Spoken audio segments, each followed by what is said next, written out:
Siamo venuti a Revine Lago, siamo qui per raccontare una storia incredibile, la storia di una famiglia straordinaria che, partendo proprio qui dal borgo, ha percorso tutto il Sud America in bicicletta. Siamo partiti quindi dalle Cornere di Revine Lago, qua da casa nostra, siamo riusciti a mettere in affitto l'appartamento e noi siamo partiti con il desiderio di conoscere gli aspetti legati in particolar modo alle aziende, alle realtà legate alla coltivazione biologica. Banane, per esempio, è il frutto più consumato al mondo, si trova in tutte le case di tutto il mondo, però viene solo dalla fascia dei tropici e nessuno sa niente di questi prodotti, per non parlare di tantissimi altri che abbiamo. Caffè, per esempio, abbiamo tutti i caffè, il cioccolato c'è in tutte le famiglie, però da dove viene? Per cui noi da curiosi siamo partiti con questo desiderio di pedalare in bicicletta la Sud America, da Ushuaia, la punta più a sud del continente, fino a Cartagena. Il progetto doveva essere più o meno di 20 mesi e poi abbiamo deciso, dato che le cose stavano andando molto meglio del previsto, di prolungare il progetto e di continuare. Ora siamo rientrati per una breve pausa e poi presto ripartiremo. Un progetto molto ambizioso, un progetto per il quale bisogna avere un pizzico di incoscienza, ma bisogna dare anche delle basi molto solide.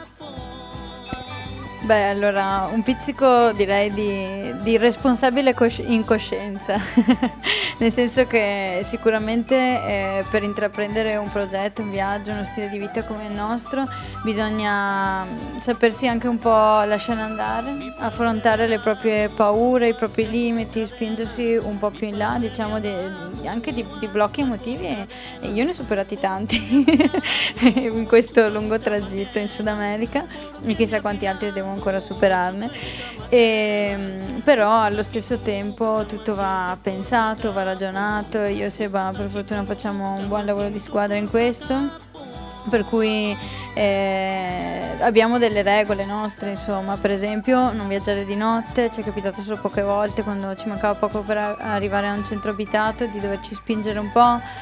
E generalmente cerchiamo contatti con le persone locali, o sono loro alle volte che addirittura ci fermano: no, venite a casa nostra ragazzi, per cui veramente c'è molto meno da programmare di quello che uno si possa immaginare e quindi sono le stesse persone che ci proteggono, che ci consigliano, che ci guidano, ci trovano contatti, per cui veramente è tutto molto, potrei dire, molto più semplice di quello che possa sembrare, anche se per altri aspetti è molto più difficile di quello che uno si possa immaginare, perché è molto lontano da essere una bella vacanza di famiglia, cioè. Perché proprio in Sud America, e soprattutto che civiltà avete trovato, che mondo avete trovato paragonandolo poi al nostro, qui al nostro occidentale?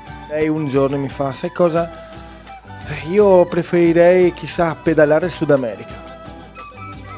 E da lì è partito tutta una serie di preparativi per riuscire a fare quello che stiamo facendo ora. E quindi c'è sempre stato questo debole per il Sud America, sicuramente a parte sua.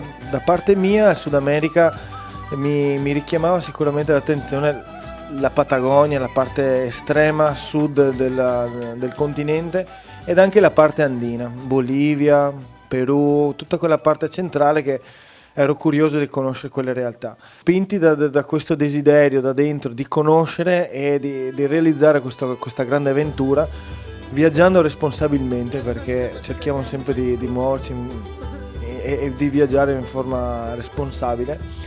La bicicletta è stata proprio pensata per quello. Noi non siamo ciclisti, ci consideriamo viaggiatori in bicicletta piuttosto che ciclisti. Alberta, però il vostro non è stato un viaggio di piacere, cioè è stato anche un viaggio di piacere, però aveva un preciso scopo e soprattutto delle solidissime basi.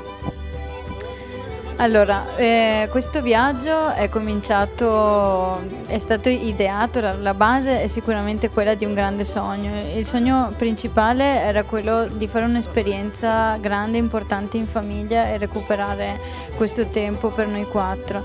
Però ovviamente non volevamo che rimanesse qualcosa solo per noi stessi, avevamo deciso di attraversare il Sud America in bicicletta, poi ognuno di noi progettandolo metteva il suo plus, no? Ma allora perché non andiamo a visitare dei produttori, ma allora perché non facciamo delle esperienze e vediamo da dove vengono, qual è l'origine dei prodotti che quotidianamente consumiamo, tipo banane, zucchero, caffè, cacao, che era una curiosità che ci portavamo sì, da casa. Io lavoravo all'interno del commercio ecosolidale, Sebo lavorava per un'impresa del biologico, per cui veramente avevamo questa curiosità e abbiamo scritto un progetto. Il nostro progetto era quello di attraversare in 20 mesi appunto il Sud America in bicicletta, visitando questi produttori, comunità indigene, e che è quello che poi abbiamo fatto, no? Siamo potuti andare a fare la raccolta del cacao, imparando tra l'altro tantissime cose,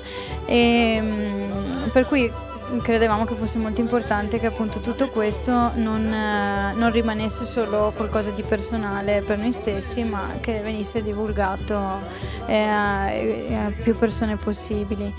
E per poterci permettere tutto ciò però abbiamo dovuto cercare degli sponsor che ci hanno appunto appoggiati nella prima parte del viaggio, questi primi 20 mesi, ma più che coprire i 20 mesi il supporto è stato fondamentale per noi per poter comprare l'attrezzatura, i biglietti e tutto quello che ci ha permessi di intraprendere questo progetto, perché da un sogno a un fatto ci sono anche delle cose pratiche insomma di mezzo. Abbiamo organizzato bancarelle, fatto dei prodotti artigianali, venduto marmellate. Più che altro era una scusa un po' per arrotondare e anche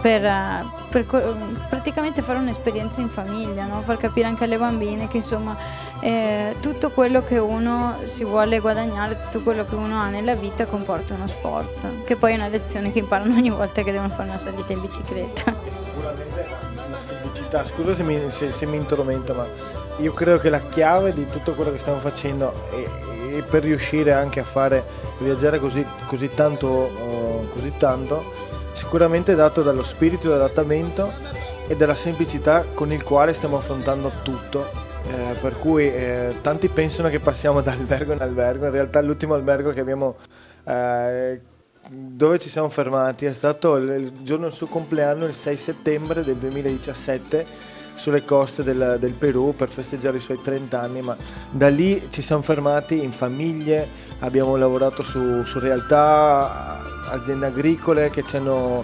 dato vitto, alloggio in cambio di collaborazione, aiutavamo in quel che potevamo, per cui su questo sulla resilienza, la determinazione, la forza di adattamento, lo spirito di adattamento, che sia dormire per terra, con topi, con qualsiasi cosa. Abbiamo dormito in ville e così come in tenda fuori da quello che trovavamo, noi ci adattavamo. Abbiamo 2 tende, abbiamo dormito una buona parte del viaggio in tenda, cucinandoci il mangiare in tenda, e quindi questo ha sicuramente permesso di abbattere una gran fetta di quelle spese che magari uno possa pensare di dover affrontare per un lungo viaggio del genere.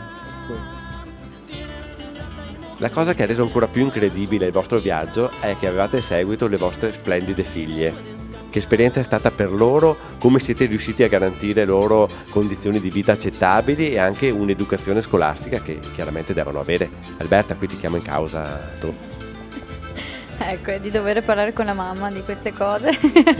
No, allora, appunto siamo partite con Angela e Anna che avevano poco più di 6 anni, e Angela ha compiuto i suoi 8 anni in una casettina nel cruce dello Quattro Vento, si chiama l'incrocio dei 4 venti, perché veramente c'era questa casetta di legno e vento, basta, nella Patagonia, la terra del fuoco. e quindi questo è stato un po' come abbiamo incominciato questo percorso. In ogni caso noi ci tenevamo che le bambine non rimanessero isolate dal loro contesto, per cui abbiamo pensato di proporre all'Istituto Comprensivo di Foligno e Tarzo, che è quello al quale loro fanno riferimento, questa collaborazione. Abbiamo scritto questo progetto oltre al nostro biocycling. E anche questo progetto Road School in scuola di vita, che prevedeva appunto che noi mandassimo alla scuola dei materiali su quali loro potessero lavorare, per cui i bambini delle elementari di Ravine Lago ci hanno seguiti durante il viaggio. Quando abbiamo potuto gli abbiamo mandato delle pietrine, della pietra pomice di un vulcano cileno che con i venti aveva scalcato la cordigliera, era arrivato in Argentina, quindi raccontando tutte queste storie. Abbiamo mandato video mentre facevano la raccolta del cacao, come tutte le curiosità e soprattutto le cose che sembravano più interessanti alle bambine. Coglievamo l'occasione per appunto filmare un video e mandarle ai loro compagni, per cui è stato veramente bello, perché io credo che sia sicuramente arricchente per loro, perché hanno potuto vedere e conoscere culture, altri modi di vivere, cibi che differentemente non avrebbero potuto conoscere, e anche appunto per Angela e Anna, per non sentirsi così lontane. Adesso siamo ritornati dopo quasi 3 anni e giocano come se si fossero visti l'altro ieri, per cui siamo molto contenti di questa relazione, insomma, che manteniamo con l'istituto, che poi è stato lo stesso istituto che ci ha dato il permesso di fare educazione parentale, per cui si sono fidati di noi, hanno capito che non eravamo dei pazzi sconsiderati, ma che veramente stavamo facendo qualcosa di cosciente, progettato, anche se può sembrare folle nel suo che, e quindi ci hanno dato questa possibilità, ecco. Alberta, ce le presenti? Eccole qui allora, Angela e Anna, venite. E stanno arrivando in pattini. Qua in casa ci si muove con i pattini. Vieni qua, Angela. Vuoi salutare i nostri amici Ciao a tutti, mi chiamo Angela. E quanti anni hai? 10. E tu, Anna? Ciao a tutti, io mi chiamo Anna e ho 8 anni. Quasi? 9. Beh, tu tieni il microfono in mano. La cosa più buona che hai mangiato nel tuo viaggio? Una delle cose più buone che ho mangiato è stato l'ajiaco, una zuppa tipica di Bogotà, la capitale di Colombia. Tipo un mescolato, non so come, patate con pollo e dopo verdure, molto buona.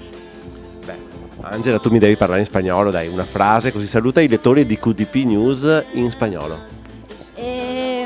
Hola amigos, yo me llamo Ángela, les doy un saludo en español, no sé qué decir. ¿Quién va a saludar? A todos. Anna, e se ti chiedo dell'Argentina, cosa mi dici? Bueno, viste, yo saludo a todos los argentinos, a todos los que me están viendo y bueno, así me encanta el argentino, bueno, viste, ciao. Mi sembra che questa sia una lezione scolastica che ci vorrebbero 20 anni per farla, per imparare. Fra poco si riparte, però è importante dire una cosa, dirlo ai nostri lettori, dirlo a tutte le persone che ci ascoltano. Sebastian? Noi il 9 di gennaio riprendiamo la nostra lunga missione dalla Colombia verso nord. Ci potete seguire su Happy Family Biocycling, Instagram, Facebook. Lì cercheremo di condividere tutto ciò che stiamo facendo compatibilmente con il tempo che abbiamo, però lì potrete viaggiare con noi e essere parte di questa meravigliosa avventura. Però non abbiamo ancora finito, perché Anna ci deve dire che Non vi dimenticate di seguirci sulla pagina Facebook Happy Family Biocycling. Woohoo!